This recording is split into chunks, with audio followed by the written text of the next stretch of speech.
नमस्कार दोस्तों, मेरा नाम कुमार है और मैं आज आपके लिए लेके आया हूँ बैंकिंग अवेयरनेस का लेक्चर नंबर 3। दोस्तों, हो सकता है वीडियो के स्टार्टिंग में 15-20 सेकंड तक आपको क्वालिटी क्लियर ना मिले। ऐसा इसलिए है क्योंकि हमने कंप्रेशन यूज़ किया है, इसलिए आप वीडियो को एग्जिट ना करें, वीडियो को पूरा देखें।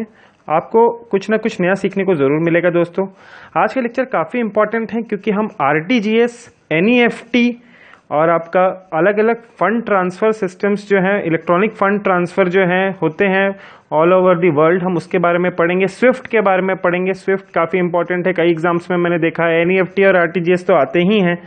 तो आप जो है वीडियो को आज पूरा देखिए, आपको पक्का कुछ ना कुछ अच्छा मिलेगा और आपके एग्जाम में कहीं ना कहीं किसी न किसी एग्जाम में ये ज़रूर मैच करेगा। आप देखिएगा। दोस्तों, जो ये वीडियो पहली बार देख रहे हैं वो चैनल को सब्सक्राइब ज़रूर कर लें। उनको बॉटम राइट में यहाँ पर आपको सब्सक्राइब बटन दिखेगा। अगर आपको ये सब्सक्राइब बटन नहीं दिख रहा है तो आप जो है डायरेक्ट यूट्यूब पे जा सकते हैं और हमारे चैनल का नाम टाइप कर सकते हैं, government service aspirations. Search button दबाइए, आपको सब्सक्राइब बटन दिखेगा, आप उसको सब्सक्राइब करें, जिससे कि आपको जो भी नई वीडियो होंगी वो आपको डायरेक्ट आपको नोटिफिकेशन आ जाएगा जो भी हम लोग अपलोड करेंगे। तो दोस्तों, कोशिश यही है कि हम लोग क्वालिटी जो है बिल्कुल मेंटेन कर रहे हैं कि जो लेक्चर की क्वालिटी है उसके अंदर आपको वही चीज़ें दी जाएं जो आपके एग्जाम के पॉइंट ऑफ व्यू से इम्पॉर्टेंट हो। बेकार की चीज़ें या जो काम की नहीं है वो एग्जाम में आपको ना दी जाएं, क्योंकि थोड़ा सा ही हमें पढ़ना है, हमें इतना ही पढ़ना है, हमें इतना पढ़ने की ज़रूरत नहीं है, हमें इतना इतना नहीं पढ़ना है, हमें इतना ही पढ़ना है जो हमारे एग्जाम के लिए ज़रूरी है। दोस्तों, काफ़ी सारी वीडियोस आपको वहाँ मिलेंगी। बैंकिंग अवेयरनेस, इंश्योरेंस अवेयरनेस मिलेगा, कंप्यूटर अवेयरनेस भी मिलेगी, क्वांट की भी कुछ वीडियोज़ डाली हैं, इंटरव्यू ग्रुप डिस्कशन की भी वीडियोज़ डाली हैं, आप उनको भी देख सकते हैं। उसमें भी आपको बहुत कुछ ऐसा दिखेगा जो एग्जाम में काफ़ी बार आ चुका है। आप खुद जब वो लेक्चर पढ़ेंगे तो आपको पता चलेगा कि हाँ, ये एग्जाम्स में आए हैं और बहुत ही अच्छे तरीके से समझाया भी गया है। आप एक बार पढ़ के ज़रूर देखिए और जो भी आपका फीडबैक है वो मुझे ज़रूर दीजिएगा। तो दोस्तों, चलिए हम आज का लेक्चर स्टार्ट करते हैं। दोस्तों, हम बात करते हैं इलेक्ट्रॉनिक फंड ट्रांसफ़र। जानते हैं दोस्तों आप कि फंड जो है एक जगह से दूसरे जगह पे अगर हम लोग भेजते हैं तो उसको किस तरह से जो है सारा मैकेनिज्म होता है, क्या कहलाता है, हम वो आज जानेंगे। देखिए, आप MICR, पहले तो देखिए ये टर्म जो है MICR, इसकी फुल फॉर्म आप जानते होंगे, मैग्नेटिक इंक कैरेक्टर रिकॉग्निशन। ये जो है चेक्स में यूज़ होती है। आप देखते होंगे चेक्स में, डीडीज में जो है ये एक टेक्नोलॉजी यूज़ होती है। हम इसके बारे में पढ़ेंगे ज़रूर अच्छे से। अभी मैंने आपको बता दिया है, एक बार फिर रिपीट होगा तो आपको दिमाग में हैमर हो जाएगा वो। MICR ध्यान रखिए, magnetic ink character recognition technology. ठीक है, ये किस लिए है? The use of MICR technology for processing of cheques was the first step towards the mechanisation of the cheque clearing system which later paved the way for introduction of EFT systems. देखिए, सबसे पहले जो है MICR technology का use किया गया 1954 में। जो है इसको जो है एक कमिटी बनी थी अमेरिकन बैंकर्स एसोसिएशन की, उन्होंने इसको इंट्रोड्यूस किया 1954 में MICR को। धीरे धीरे जब ये किस लिए यूज होता, प्रोसेसिंग ऑफ चेक्स के लिए MICR टेक्नोलॉजी को इम्प्लीमेंट किया गया। अब यही जो है सबसे पहले स्टार्ट हुआ, अब उसके बाद धीरे धीरे आगे चल के RTGS, NEFT, बहुत सारी चीज़ें आई, पर बेसिक जो है इसी से स्टार्ट हुआ था। ये चीज़ ध्यान रखिए। ठीक है, अब अगले EFT की फुल फॉर्म ध्यान रखिएगा, इलेक्ट्रॉनिक फंड ट्रांसफर आ सकती है। MICR की फुल फॉर्म तो लगभग हर एग्जाम में आती ही है, मैग्नेटिक इंक कैरेक्टर रिकॉग्निशन। आगे आप देखिए अब दोस्तों, funds transfer system means a wire transfer network, automated clearing house and other communication system of clearing house or other association of banks through which payment order by a bank may be transmitted to the bank to which the order is addressed। मतलब कि मान लीजिए एक जगह से आपको दूसरी जगह पे, एक बैंक अकाउंट है यहाँ इस बैंक में, A बैंक में, दूसरा बैंक अकाउंट है B बैंक में, यहाँ पे जो है एक छोटा स्मॉल A अकाउंट है, यहाँ पे स्मॉल B अकाउंट है। तो अकाउंट जो A वाला अकाउंट वाला आदमी है वो B को कुछ पैसे भेजना चाहता है, तो फिर क्या होगा दोस्तों, वो अपने बैंक को रिक्वेस्ट करेगा। A जो है अपने बैंक को बोलेगा कि मेरा इतना पैसा आप B बैंक के इस कस्टमर को इस अकाउंट नंबर में डाल दीजिए। तो ये जो है पहले क्या होगा, इसकी रिक्वेस्ट लेंगे, A को रिक्वेस्ट मिल गई तो उसके बाद वो इस बैंक के पास वो रिक्वेस्ट भेजेगा। ये कैसे हो सकता है दोस्तों, ये ट्रांसफर थ्रू वायर नेटवर्क में, जो क्योंकि ये इलेक्ट्रॉनिक फंड ट्रांसफर हो रहा है तो थ्रू वायर भी हो सकता है या फिर वायरलेस तरीके से भी हो सकता है, वो सब हम आगे जानेंगे। तो ये जो चीज है मतलब फिजिकल मूवमेंट को खत्म करने के लिए, फिजिकल मूवमेंट ऑफ चेक्स या कैश हैंडलिंग को खत्म करने के लिए ही इलेक्ट्रॉनिक फंड ट्रांसफर जो है लाया गया है। ये चीज ध्यान रखिए। आगे पढ़ें, ये सब अभी हम जो है थोड़ा सा पढ़ रहे हैं, अभी हम आगे और अच्छे से और आएगा अभी। In this context the EFT takes two form, credit transfer और डेबिट ट्रांसफर। देखिए इलेक्ट्रॉनिक फंड ट्रांसफर में क्या होगा, या मान लीजिए एक अकाउंट है, ये ए है, ए अकाउंट है, या तो इसको क्या होगा, कहीं से क्रेडिट आएगा, पैसा इसके पास आएगा यानी क्रेडिट से, यानी क्रेडिट होगा। इलेक्ट्रॉनिक फंड ट्रांसफर कोई भी सिस्टम यूज हो रहा हो, इसके उसके थ्रू यूज करके इसके अकाउंट में क्रेडिट किया जा रहा है, ठीक है ना, इलेक्ट्रॉनिकली। या फिर क्या होगा, ये बोलेगा कि नहीं मेरे को इतना पैसा भेजने का है कहीं पे, तो ये इसके अकाउंट से डेबिट होगा। और किसके थ्रू क्या होगा, डेबिट होगा। और कौन सा मेथड यूज होगा, इलेक्ट्रॉनिक फंड ट्रांसफर के थ्रू जो है इसका पैसा यहां से दूसरे अकाउंट में भेजा जाएगा। तो इसका अकाउंट या तो डेबिट होगा या तो इसका अकाउंट जो है वो क्रेडिट होगा। पैसा आ रहा है तो क्रेडिट होगा, पैसा जा रहा है तो डेबिट होगा। आगे पढ़ें। EFT system as a means of real-time funds transfer mechanism is now a well-established concept in all the developed countries. The wire transfers, अगर वायर के थ्रू ट्रांसमिशन हो रहा है, डेटा का वायर के थ्रू अगर ट्रांसमिशन हो रहा है, मान लीजिए ये ए जो है अपने ए जो बैंक, कैपिटल ए बैंक है, कैपिटल बी बैंक के अकाउंट कैपिटल बी बैंक में कुछ भेज रहा है, ट्रांसमिशन भेज रहा है कि हम लोग इतना पैसा आपको भेज रहे हैं, ये सारा वायर के थ्रू होता है, वो वायर ट्रांसफर नेटवर्क हो जाएगा। ATM आप सब यूज करते हैं, POS पॉइंट ऑफ सेल, अब आप जाते हैं शॉपिंग करने जाते हैं तो आप अपना क्रेडिट या डेबिट कार्ड यूज करते हैं, स्वाइप करते हैं, वो सब भी क्या है दोस्तों, EFT है, electronic fund transfer. And cards have become the largest facilitators of EFT, मतलब EFT के अंदर ये सारा चीजें आ जाती हैं, wire transfers, ATMs, POS, cards, credit cards, debit card, सब किस में है, इलेक्ट्रॉनिक फंड ट्रांसफर। मतलब कि कोई भी कैश हैंडलिंग आपकी नहीं होती है, जो भी काम होगा, जो भी फंड्स का आदान प्रदान, क्रेडिट डेबिट होगा, सब क्या होगा, इलेक्ट्रॉनिक वे में होगा।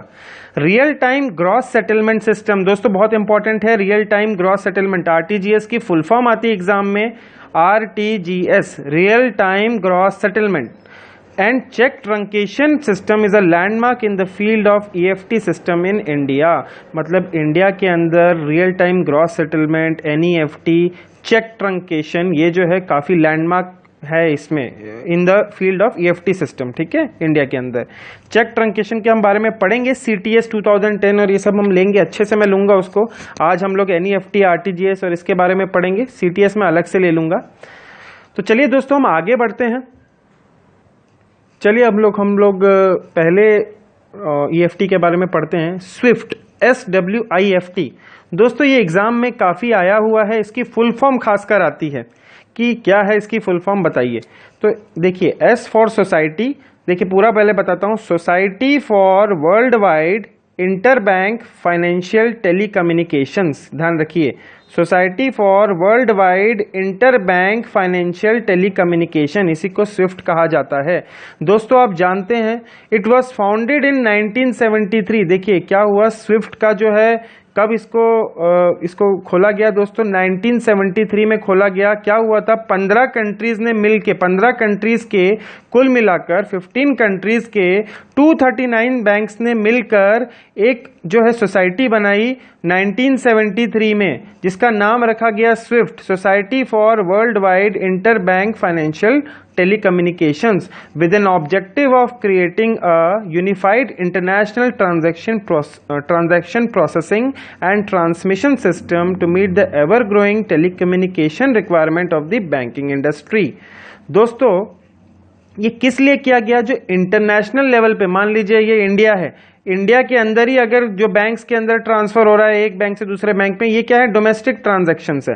अब आपको इंडिया और US के बीच में करना है तो ये क्या है, इंटर कंट्री ट्रांजैक्शन हो रही है, इंटरनेशनल तरीके की ट्रांजैक्शन हो रही है। तो ये जो है सिक्योर रहे और एक रूल्स के साथ हो, किन रूल्स को फॉलो करना है इस तरह से हो। तो इसीलिए जो है, मतलब जो भी देखिए, एक US में एक बैंक होगा और एक इंडिया में बैंक होगा, तो ये आपस में अगर कुछ ट्रांजैक्शन कर रहे हैं तो वो स्विफ्ट को फॉलो करेंगे। स्विफ्ट क्या है, एक तरह का टेलीकम्युनिकेशन नेटवर्क है, टेलीकम्युनिकेशन नेटवर्क है जो कि क्या है, इन दोनों बैंक्स के बीच में, इन दोनों कंट्रीज के बैंक्स के बीच में एक जो है स्विफ्ट जो है एक ब्रिज की तरह काम करेगा।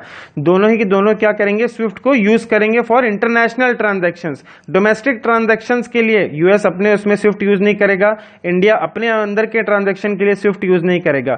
ये क्या है, basically it is a international transaction processing system है, यानी टेलीकम्युनिकेशन रिक्वायरमेंट जो भी बैंकिंग इंडस्ट्री की है इन इंटरनेशनल ट्रांजैक्शंस, वो स्विफ्ट पूरा करता है। मैसेजेस जो है, मान लीजिए इंडिया से कोई मैसेज गया यहां तक, तो जो भी वो मैसेज में डालेंगे कि इतना अमाउंट हम लोग कर रहे हैं, इस अकाउंट नंबर का है, ये है, जो भी सिक्योर वे में, वो जो है यहां पर क्या होगा, इस अमेरिका में उसको मिल जाएगा। वो उसको क्या करेंगे दोस्तों, सिक्योर मैसेजेस को जो है उनको डिकोड करने के लिए उनके पास कुछ कोड होगा, वो उसको डिकोड करेंगे और ओरिजिनल मैसेज को ले लेंगे। क्योंकि ये पूरा का पूरा जो है एकदम आपका इलेक्ट्रॉनिक वे में हो रहा है ना, तो इलेक्ट्रॉनिक वे में तो उसके हैकिंग होने के चांसेस ज्यादा हैं। पर स्विफ्ट जो है वो काफी ज्यादा एक सिक्योर नेटवर्क है, क्योंकि हाई वैल्यू ट्रांजैक्शंस इसके अंदर करी जाती हैं।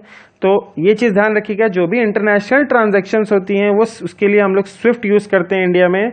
इंडिया जो है स्विफ्ट का एक मेंबर है, ये चीज ध्यान रखिए। Society for world wide interbank financial telecommunications, basically telecommunication जो भी आपकी इंटरनेशनल ट्रांजैक्शन में यूज होती है बैंकिंग इंडस्ट्री के अंदर, वो जो है स्विफ्ट उसको पूरा करता है। इसके हेडक्वार्टर्स कहाँ है दोस्तों, ब्रसल्स में है, BRUSSELS, ठीक है, ब्रसल्स के अंदर इसका हेडक्वार्टर है, ये भी ध्यान रखिएगा। Swift is wholly owned by its member banks, ये क्या है, एसोसिएशन है, नॉन प्रॉफिट मेकिंग ऑर्गेनाइजेशन है, जो कि 15 कंट्रीज ने के 239 बैंक्स ने मिलकर 1973 में चालू किया था। ठीक है, ये Swift is basically a message transmission system, इसीलिए मैंने कहा टेलीकम्युनिकेशन। देखिए टेलीकम्युनिकेशन यानी क्या है, मैसेज ट्रांसमिशन सिस्टम है, ठीक है, जो बैंकिंग इंडस्ट्री में यूज होती है। All the transactions are processed without the exchange of paper, bank note, cheque, हमारे बैंक नोट, चेक, ड्राफ्ट, ये सब इसका यूज नहीं होता है इसमें। और पेपरलेस बैंकिंग की तरफ ये एक बहुत बड़ा एग्जाम्पल है, पेपर के बिना बैंकिंग हो रही है, तो ये बहुत बड़ा इसका एग्जाम्पल है। ठीक है, स्विफ्ट के थ्रू हम लोग इसको करते हैं। In India all nationalised banks are members of SWIFT, bank locations are connected to SWIFT regional processor at Mumbai. देखिए जो रीजनल प्रोसेसर है भारत के लिए वो कहाँ पर है, मुंबई में लोकेटेड है। बैंक जो है, जो भी कहीं पे भी बैंक होंगे वो क्या होंगे, रीजनल प्रोसेसर के पास अपनी रिक्वेस्ट भेजेंगे। मुंबई में जो भी इनका कोई भी बैंक हो, ABCD कोई भी बैंक हो, वो जो है रीजनल प्रोसेसर के पास भेजेगा अपनी रिक्वेस्ट। फिर रीजनल प्रोसेसर से मान लीजिए अमेरिका भेजना है पैसा, अमेरिका से बात हो रही है, ये इंडिया है या अमेरिका है, अमेरिका का जो रीजनल प्रोसेसर है उसको कौन भेजेगा, इंडिया का रीजनल प्रोसेसर जो है अमेरिका के रीजनल प्रोसेसर को भेजेगा, अमेरिका का रीजनल प्रोसेसर जो है उसके कंसर्न्ड बैंक को भेजेगा। तो ये देखिए इसके अंदर क्या है कि जो भी मैसेजेस होंगे यहां से लेके, इस बैंक से लेके रीजनल प्रोसेसर तक कैसे आया, ये इसके ऊपर कोई गारंटी नहीं लेगा। पर यहां से लेके यहां तक आने के लिए regional processor to regional processor के अंदर जो भी बात हो रही होगी वो काफी सिक्योर रहेगा, ये चीज ध्यान रखिएगा। It is operational throughout the year 24 hours a day. Transmission of the messages to any part of the world is almost immediate. All messages are acknowledged, either accepted or rejected. मतलब इनको ये message मिला या नहीं मिला, यहां से message भेजा तो इनको ये मैसेज मिला या नहीं मिला ये बताएंगे। तो ये एकदम क्या है, एकदम एक्नॉलेजमेंट आपको मिलेगी कि आपका मैसेज पहुंचा कि नहीं पहुंचा, ये चीज ध्यान रखिए। ठीक है ना।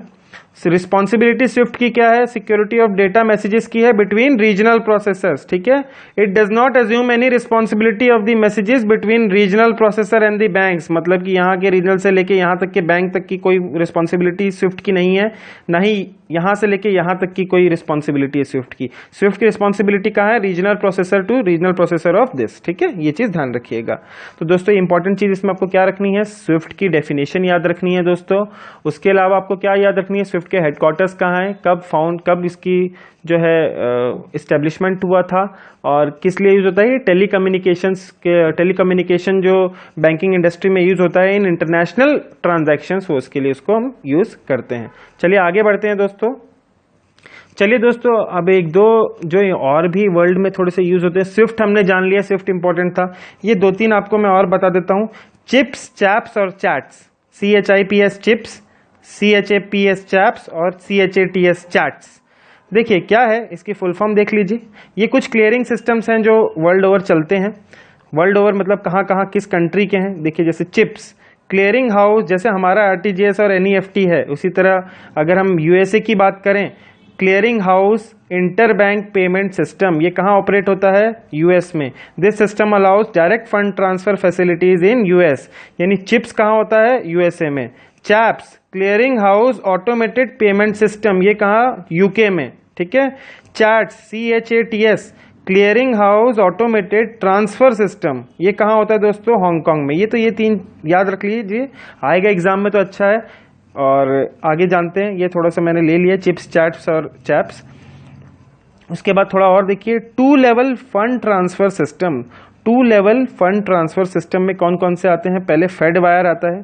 फेड से ही आप समझ रहे हैं फेड क्या होता है दोस्तों? फेडरल रिजर्व की बात हो रही है। फेडरल रिजर्व कहाँ का सेंट्रल बैंक है? यूएसए का। जैसे हमारा रिजर्व बैंक ऑफ इंडिया है जो कि रेगुलेटर है बैंक्स का इन इंडिया, उसी तरह federal reserve, US federal reserve जो है वो वहाँ का सेंट्रल बैंक है, वहाँ का बैंक का रेगुलेटर है वो यूएस का। ध्यान रखिए, एग्जाम में आता है कि यूएसए का जो सेंट्रल बैंक कौन सा है? फेडरल रिजर्व, ठीक है। The federal reserve wire system in operation since 1956 is used by the member banks for EFT and is the main fund transfer system in the USA, ठीक है। तो ये चीज ध्यान रखिए, फेड वायर जो है वो एक फंड ट्रांसफर सिस्टम है, EFT सिस्टम है जो कि यूएसए के अंदर मेन है। ध्यान रखिए, यूएस में होता है फेड वायर, ठीक है।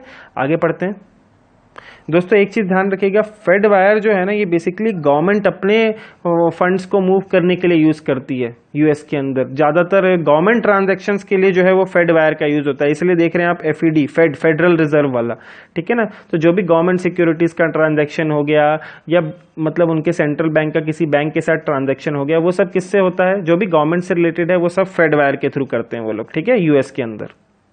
आगे बात करूं तो बैंक वायर। बैंक वायर भी कहां दोस्तों यूज होता है? यूएसए में। अब यही ध्यान रखिएगा, मैंने क्या कहा था, फेड वायर जो है वो गवर्नमेंट यूज करती है, बैंक वायर कौन यूज करता है दोस्तों? प्राइवेट सेक्टर जो बैंक है, प्राइवेट सेक्टर बैंक्स हैं, प्राइवेट सेक्टर जो उनके बैंक्स हो गए या जो मतलब एसोसिएशन, जो भी बैंक्स हैं उनके आपस में, उनके बीच में कैसे कनेक्शन रहता है वो थ्रू बैंक वायर वो लोग करते हैं। Bank wire is the pioneer private sector electronic, वो क्या था? वो ओन्ड बाय द गवर्नमेंट। ये क्या है दोस्तों?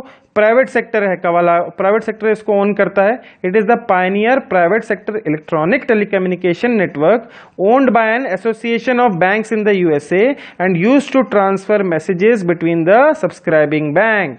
जैसे स्विफ्ट भी क्या है? टेलीकम्युनिकेशन नेटवर्क है, इसी तरह बैंक वायर भी क्या है? टेलीकम्युनिकेशन नेटवर्क ही है जो कि मैसेजेस को एक्सचेंज करते हैं। जो भी बैंक से मान लीजिए A और B बैंक है, आपस में कुछ कम्युनिकेशन कर रहे हैं तो वो थ्रू बैंक वायर कर सकते हैं। जैसे क्या अकाउंट डिटेल हो गया, कुछ भी ऐसे आपस में कि मैं आपको पैसा मिला या नहीं मिला, पैसा आया कि नहीं आया, ये सारे के सारी जो चीजें हैं वो बैंक वायर के थ्रू कर सकते हैं जहां पे गवर्नमेंट इन्वॉल्व नहीं है, ठीक है।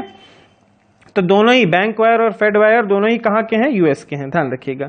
पॉस दोस्तों बहुत आता है एग्जाम में, POS point of sale, POS point of sale. आप सभी ने शॉपिंग की होगी, आप सभी जानते हैं, आपने स्वाइप किया होगा कभी ना कभी पॉइंट ऑफ सेल पे अपने डेबिट या क्रेडिट कार्ड को, आप सभी लगभग जानते हैं, प्रैक्टिकली देखा भी है। तो अब ये जानते हैं, देखिए, द पॉस सिस्टम अलाउज, इसकी फुल फॉर्म बहुत आती है पॉस की, पॉइंट ऑफ सेल।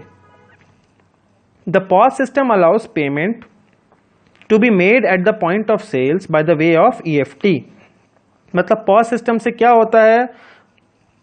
पेमेंट्स को जो क्या है आप दे सकते हैं at point of sales by way of electronic fund transfer. आपने चेक और आपने क्रेडिट कार्ड या डेबिट कार्ड स्वाइप किया तो यानी आप इलेक्ट्रॉनिकली आपके अकाउंट से पैसा कट के मर्चेंट के अकाउंट में चला जाएगा, ठीक है। तो ये क्या है? इलेक्ट्रॉनिक वे में आपका फंड ट्रांसफर हुआ, इसीलिए it is a type of, it is a application of electronic fund transfer, ठीक है। The system can handle not only the records of the sales, inventory level, accounting entries and related functions of the retailers, but also are connected to the financial institution for effecting a transfer of funds to make payments, ठीक है दोस्तों। क्या है? In POS, the retailer's terminal is directly connected to the bank's network and the transaction can be communicated online, ठीक है। देखिए क्या है, ये एक शॉप है, शॉप के पास उसने, शॉप ओनर ने अपना POS लगा रखा है। तो POS जो है ये चीज क्या करेगा, उसके पास जो भी उसकी सेल्स कितनी हुई है, उसका क्या अकाउंटिंग एंट्रीज है, डेबिट क्रेडिट सब कुछ जो है POS के अंदर वो मैनेज हो जाता है। और जो ये POS है ये उसके बैंक अकाउंट से भी लिंक्ड रहेगा, जो भी उसके अकाउंट में, अकाउंट जो भी कहीं पे भी उसके बैंक का होगा उस अकाउंट के साथ लिंक्ड होगा। तो यानी कोई भी कस्टमर आया, उसने मान लीजिए स्वाइप किया, तो कस्टमर के अकाउंट से कट के पॉस के थ्रू डायरेक्ट उसके अकाउंट में क्रेडिट हो जाएगा। इससे क्या होगा, उसको कैश हैंडलिंग कम हो जाएगी, उसको मतलब जो कैश हैंडलिंग कम हो जाएगी तो ये है ना कि चोरी चारी का और इसका जो कैश हैंडलिंग में प्रॉब्लम्स आती हैं वो उसको नहीं झेलनी पड़ेगी। कैश जितना कम है उतना ही अच्छा है। वो पेपरलेस बैंकिंग की तरफ जा रहा है, उसको जाना नहीं पड़ेगा बार बार कैश लेके। मतलब इस तरह की बहुत सारी चीजें फायदे हैं। तो देखिए, transaction can be processed in two ways, where both the retailer and the customer has an account with the same bank. First the verification of PIN and available balance is done, then transaction is processed. अब मान लीजिए retailer है, उसका account जो है वो SBI में है, तो SBI ने उसको पॉस दे दिया। आप कस्टमर हैं, आपका भी अकाउंट SBI में, आप आए, आपने SBI का डेबिट कार्ड स्वाइप किया, तो क्या होगा, वो पहले सबसे पहले क्या होगा, पॉस मशीन क्या करती है, पहले आप बोलती है ना पिन डालिए, पिन डालते हैं, फिर थोड़ा सा टाइम लगता है, प्रोसेसिंग लिखा हुआ आता है। तो उस प्रोसेसिंग में क्या होता है कि वो सबसे पहले आपका वेरिफिकेशन ऑफ पिन करते हैं, उसके बाद आपका अकाउंट के साथ वो लिंक हो जाता है। जैसे ही आपने पिन डाला, फिर अकाउंट जो सिस्टम है वो आपके अकाउंट में चेक करता है कि आपके पास अवेलेबल बैलेंस है कि नहीं है। अगर आपके पास अवेलेबल बैलेंस है तो वो उस अकाउंट में से आपको उतना पैसा डेबिट हो जाएगा और रिटेलर के अकाउंट में चला जाएगा।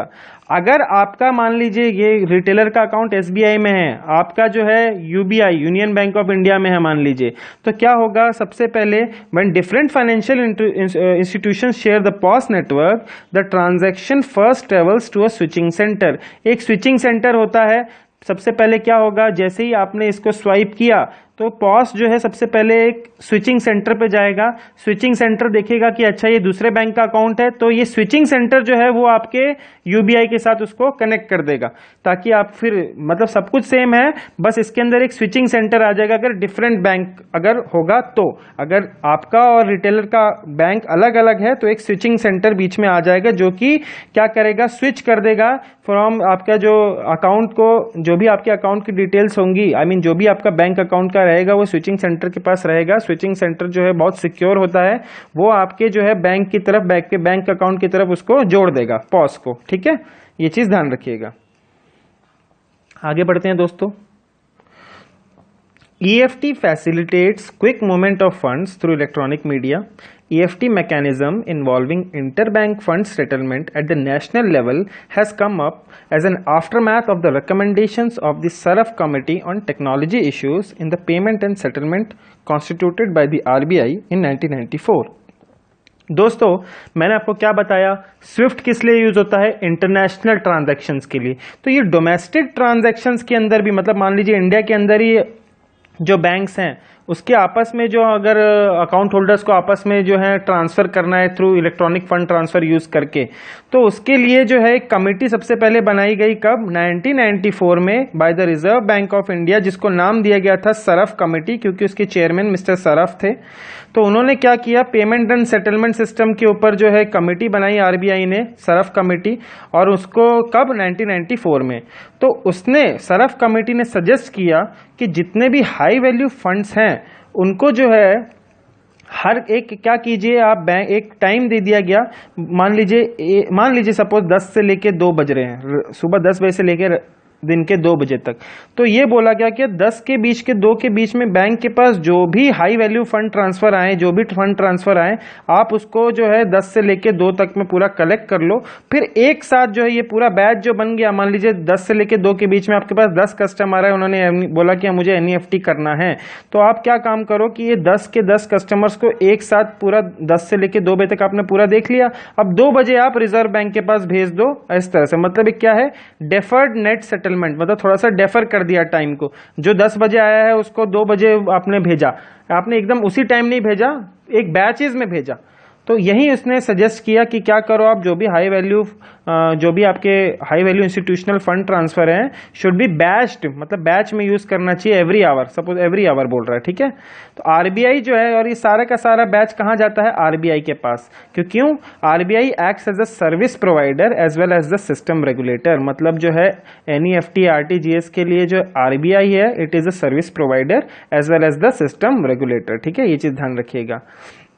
Reserve Bank of India has introduced a system called the Reserve Bank of India National Electronic Fund Transfer System, NEFT, ठीक है, which may be refer to as NEFT system and shall include the set of procedural guidelines for the participating banks and institutions, the required computer system and communication network through which funds transfer operation would take place. मतलब कि Reserve Bank of India ने on the recommendation of Saraf committee की recommendation पे, जो कि 1994 में बनाई गई थी, उन्होंने क्या किया, NEFT का इजाद किया, national electronic fund transfer system, जिसमें कहा गया कि जो भी क्या क्या प्रोसीजर्स और गाइडलाइंस जो हैं, जो भी NEFT सिस्टम से जुड़ना चाहते हैं फॉर इलेक्ट्रॉनिक फंड ट्रांसफर, उनको क्या क्या गाइडलाइंस फॉलो करनी पड़ेगी, कैसे कैसे फंड ट्रांसफर जो करना है, क्या आपके गाइडलाइंस होंगी, क्या आपको प्रोसीजर फॉलो करना है, आपके पास कैसा कंप्यूटर सिस्टम होना चाहिए, कैसा कम्युनिकेशन नेटवर्क होना चाहिए, सिक्योर होना चाहिए,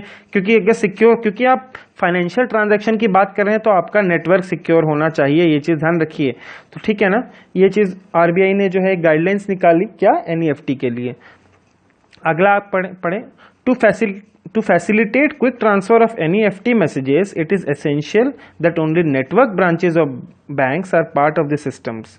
ठीक है, banks own networks could be use for inter branch communication. मतलब कि मान लीजिए बैंक्स के बहुत सारे बैंक्स के, एक बैंक है मान लीजिए SBI है, उसकी सारी ब्रांचेज हैं, तो अलग अलग ब्रांचेस से NEFT की रिक्वेस्ट आएगी, तो एक सेंट्रल जगह पे जाके उस मेन ब्रांच में वो सारा का सारा अपनी जो इंटर बैंक है, जो भी अलग अलग भारत में ब्रांचेज हैं वो सारी एक जगह भेज देंगी, और फिर ये जो बैंक है वो RBI के पास भेजेगा, ये जो ब्रांच है वो RBI के पास भेज देगा, ऐसे करके। तो bank own network can be use ना, मतलब यहाँ पे ये जगह पे बैंक है, ब्रांच है, दूसरी जगह पे ब्रांच है, तीसरी जगह पे ब्रांच है, ये सारी ब्रांचेज जो हैं इसके पास भेजेगी, मेन ब्रांच के पास। तो ये अपने खुद के इंटरनल नेटवर्क यूज कर सकते हैं। NEFT transactions may be made for amounts inclusive of paisa component. There is no upper value limit for putting through an individual NEFT transaction. The parties to a fund transfer under the NEFT system are the sending banks branch. ये भी अब मैं लेता हूं, पहले आपको मैं बता देता हूं। देखिए, NEFT जब हम करते हैं, मैंने आपको बता दिया NEFT में क्या होता है। NEFT national electronic fund transfer, इसके लिए ये रिजर्व बैंक ऑफ इंडिया ने चालू किया। रिजर्व बैंक ऑफ इंडिया ने प्रोसीजर और गाइडलाइंस बैंक्स को दिए, जो भी NEFT सिस्टम के साथ जुड़ना चाहते हैं, जो भी बैंक्स, उनको क्या किया कि प्रोसीजर और गाइडलाइंस रखी कि आपको ये फॉलो करना पड़ेगा, तभी आप NEFT के पार्ट हो सकते हो, NEFT सिस्टम के पार्ट हो सकते हो। आपके पास इस तरह का नेटवर्क होना चाहिए, इतना सिक्योर होना चाहिए, आपके कंप्यूटर सिस्टम इतने स्ट्रांग होने चाहिए, क्योंकि आप फंड ट्रांसफर कर रहे हैं। दूसरा, NEFT जो है, आप मिनिमम अमाउंट कुछ भी नहीं है, मैक्सिमम भी कुछ नहीं, किसी भी अमाउंट के लिए आप NEFT कर सकते हैं। RTGS क्या है दोस्तों, रियल टाइम ग्रॉस सेटलमेंट, कि मिनिमम 2 लाख रुपए से आपको करने पड़ेंगे तभी आप RTGS कर सकते हो। 1,99,999 रुपए की भी RTGS आप नहीं कर सकते, मिनिमम 2 लाख रुपीज तो आपको होना ही चाहिए अगर आपको RTGS करना है। But there is no minimum requirement in NEFT। आप 1 रुपया भी कर सकते हो, आप अनगिनत पैसा भी कर सकते हो। इसकी क्या है, 1 रुपया से लेके अपर लिमिट कुछ भी नहीं है। इसकी क्या है, 2 लाख से लेके अपर लिमिट कुछ भी नहीं है। ये चीज ध्यान रखिए, डिफरेंस आता है कि RTGS मिनिमम कितने लाख का, तो 2 लाख का। NEFT का मिनिमम कुछ भी नहीं है, कितना भी कर सकते हैं, और दोनों की अपर लिमिट भी कुछ नहीं है, कितना भी पैसा आप ट्रांसफर कर सकते हैं। ठीक है दोस्तों, अब देखिए NEFT के अंदर जो है क्या कौन कौन आता है, आप देखिए जरा। द NEFT, मैं एक बार एक पेज ले लेता हूं, मैं आपको थोड़ा सा बता भी देता हूं। ये देखिए, the parties to a fund transfer, मतलब मान लीजिए एक फंड ट्रांसफर हो रहा है NEFT के through under the NEFT system, are the sending banks branch, मतलब मान लीजिए ये A ब्रांच है, ठीक है, SBI की A ब्रांच है, ये SBI का मेन जो है सर्विस सेंटर, जो NEFT के लिए उसने डेजिग्नेट किया है SBI ने कि हमारा ये सर्विस सेंटर होगा। ठीक है, तो ये A ब्रांच है SBI की, ये SBI का यानी NEFT सर्विस सेंटर है। ठीक है, SBI का NEFT सर्विस सेंटर है। तो A ब्रांच जो SBI की, वो अपने इसको रिक्वेस्ट भेजेगी। NEFT SBI का NEFT सेंटर जो होगा वो किसको भेजेगा, NEFT क्लियरिंग सेंटर को, जो कि RBI में रहेगा। ठीक है, NEFT क्लियरिंग सेंटर जो है वो ये क्या है, भेजने वाली है, और ये वाली कौन सी है, ये मान लीजिए यूनियन बैंक ऑफ इंडिया की NEFT सर्विस सेंटर ब्रांच है। और ये यूबीआई की वो ब्रांच है जहाँ पे उस आदमी का अकाउंट है जिसको पैसा भेजना है, यहाँ पे उस आदमी का अकाउंट है जो पैसा भेज रहा है। तो ये जो है पहले अपने एसबीआई के एनईएफटी सेंटर को भेजेगा कि मुझे मान लीजिए 10,000 रुपया भेजना है ये इस बी अकाउंट को जो यूबीआई का है, बी ब्रांच को, बी ब्रांच के एक आदमी को जो कि यूबीआई का है, आई मीन यूबीआई बैंक का बी ब्रांच है, उसके अंदर उसका अकाउंट है, मुझे उसको 10,000 रुपये भेजने हैं। तो यहाँ से एनईएफटी किया तो सबसे पहले रिक्वेस्ट जाएगी एसबीआई के एनईएफटी सर्विस सेंटर को, एसबीआई का एनईएफटी सेंटर भेजेगा आरबीआई के एनईएफटी क्लियरिंग सेंटर को, एनईएफटी क्लियरिंग सेंटर जो है वो यूबीआई के एनईएफटी सर्विस सेंटर को भेजेगा, और यूबीआई का एनईएफटी सर्विस सेंटर है उस ब्रांच को अपनी भेजेगा जहाँ पे वो अकाउंट में, जिस अकाउंट में पैसा जाना है उस ब्रांच को वो पैसा भेजेगा, और इसके ब्रांच का जो है आदमी वो जो है उसके इसमें जो अकाउंट है जिसमें पैसा जाना है उसको वो पैसा क्रेडिट हो जाएगा। ठीक है, यहाँ से उस अकाउंट से डेबिट हुआ जो ए ब्रांच में मेंटेन हो रहा है, यहाँ से एसबीआई एनईएफटी सेंटर गया, फिर एनईएफटी क्लियरिंग सेंटर गया, एनईएफटी क्लियरिंग सेंटर ने यूबीआई एनईएफटी सर्विस सेंटर को भेजा, फिर यहाँ पे यूबीआई की उस ब्रांच को पहुंचा, उस ब्रांच में जिस अकाउंट होल्डर को पैसा जाना है उस तक वो पैसा पहुंचा। ठीक है ना, ये चीज ध्यान रखिएगा। इसको हम लोग कहेंगे बेनिफिशियरी ब्रांच, जिसके पास पैसा जाता है उसको कहते हैं बेनिफिशियरी। ध्यान रखिए ये भी आता है, बेनिफिशियरी कौन है, जिसके पास वो पैसा पहुंचना है। ठीक है, और ये कौन है, ओरिजिनेटर, जो यहाँ जिसके अकाउंट से डेबिट होना है। ठीक है, अब चलिए आगे बढ़ते हैं एक बार दोस्तों। माफ कीजिएगा वो थोड़ा सा शायद ऊपर वीडियो में कट गया, आप एक बार दोबारा देख लीजिए। ये जो है आपका ब्रांच है जिससे आपका पैसा ओरिजिनेट हुआ, आई मीन पैसा डेबिट हुआ, उसके बैंक ने रिक्वेस्ट भेजी अपने एसबीआई के एनईएफटी सेंटर को, क्योंकि ये एसबीआई की ब्रांच है। यहाँ से एनईएफटी क्लियरिंग सेंटर आरबीआई में जहाँ मेंटेन होता है वहाँ गया, एनईएफटी सर्विस सेंटर ने किसको भेजा, क्लियरिंग सेंटर ने किसको भेजा, यूबीआई के एनईएफटी सर्विस सेंटर को जो कि डेस्टिनेशन सर्विस सेंटर है। इसने अपनी डेस्टिनेशन ब्रांच को भेजा जहाँ पे ये अकाउंट होल्डर है जिसके अकाउंट में पैसा जाना है, अपने उस ब्रांच पे उसने भेजा। यहाँ की ब्रांच ने अपने उस अकाउंट को क्रेडिट कर दिया जिसको वो पैसा मिलना था। ठीक है, एक बार आप देख लीजिए, वो मैंने ध्यान नहीं दिया, वो शायद ऊपर से कट गया था। चलिए आगे बढ़ते हैं। देखिए, जिस आदमी को भी एनईएफटी करानी होती है, बैंक क्या बोलता है, एक फॉर्म दे देता है कि ये लीजिए एनईएफटी एप्लीकेशन फॉर्म है। इसका मतलब क्या है, जब तक वो एप्लीकेशन फॉर्म नहीं भरेगा तब तक बैंक डेबिट नहीं करेगी ना। It is a authorisation form. जो सेंडिंग बैंक, जो पैसा भेज रहा है, तो वो क्या करेगा, उसको कुछ कंफर्मेशन चाहिए ना कस्टमर की तरफ से कि आप जो है अपना बोल रहे हो कि इसको इतना पैसा भेज दो, तो आप मुझे कुछ कंफर्मेशन दो ताकि मैं आपका जो अकाउंट है वो डेबिट कर सकूं। तो एनईएफटी के लिए आपको वो फॉर्म पूरा भरना पड़ता है जिसके अंदर आपको लिखना पड़ता है कि कहाँ आपका अकाउंट नंबर, सब कुछ डालना पड़ता है। फिर बेनिफिशियरी, एक पार्ट में बेनिफिशियरी का अकाउंट नंबर, जहां पे आपको पैसा भेजना है उसका बैंक डिटेल्स, मतलब bank name, branch name, IFSC code, उसके कितना अमाउंट भेजना है, क्या उसका नाम है, ये सारी डिटेल्स जो है बेनिफिशियरी की पूछी जाती हैं। NEFT works on the principle of DNS, deferred net settlement, मतलब बैचेस में 10 से लेके मान लो 2 बजे तक कोई आया तो 10 से लेके 2 के बीच में जितनी भी हैं वो एक साथ एक बैच बना के फिर भेज दी जाएगी। एक जैसे आया वैसे ही नहीं भेजा, क्या किया, कुछ टाइम रुके, एक नेट जब बैच बन गया एक टाइम डेजिग्नेटेड टाइम पे फिर उसको भेज दिया गया। ये चीज ध्यान रखिए। तो इट इज अ डेफर्ड, मतलब थोड़ा सा डेफर कर दिया। जो 11 बजे आया उसको भी 2 बजे भेजा, जो 10 बजे आया उसको भी 2 बजे भेजा, जो 2